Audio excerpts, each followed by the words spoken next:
देश के नौकरी पेशा युवाओं और पहली बार जॉब मार्केट में कदम रखने वाले प्रोफेशनल्स के लिए इस वक्त की सबसे बड़ी और धमाकेदार खुशखबरी सामने आ रही है। केंद्र सरकार ने देश में बेरोजगार युवाओं को रोजगार के लिए प्रोत्साहित करने के मकसद से एक बेहद शानदार और महत्वाकांक्षी योजना शुरू की है, जिसका नाम है प्रधानमंत्री विकसित भारत रोजगार योजना।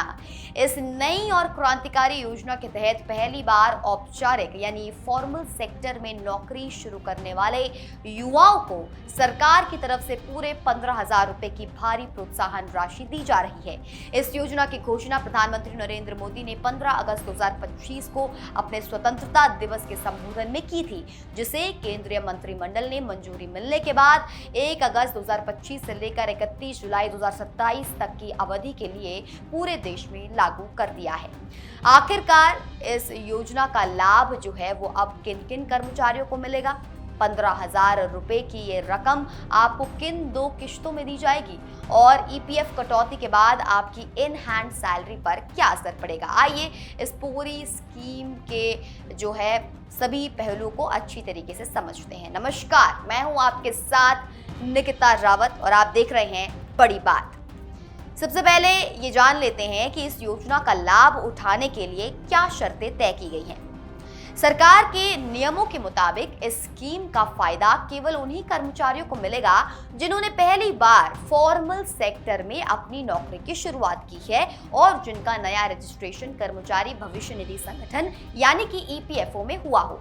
इसके साथ ही आवेदन करने वाले कर्मचारी की मासिक ग्रॉस सैलरी 1 लाख रुपए से कम होनी अनिवार्य है और योजना के तहत मिलने वाली 15,000 रुपए की प्रोत्साहन राशि सरकार सीधे एक बार में नहीं बल्कि 2 बराबर किश्तों में देगी।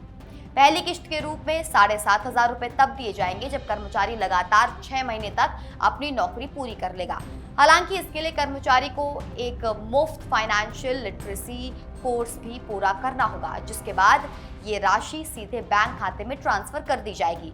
इसके बाद दूसरी किश्त के 7,500 रुपए कर्मचारी को लगातार 12 महीने यानी 1 साल की सेवा पूरी करने के बाद दिए जाएंगे।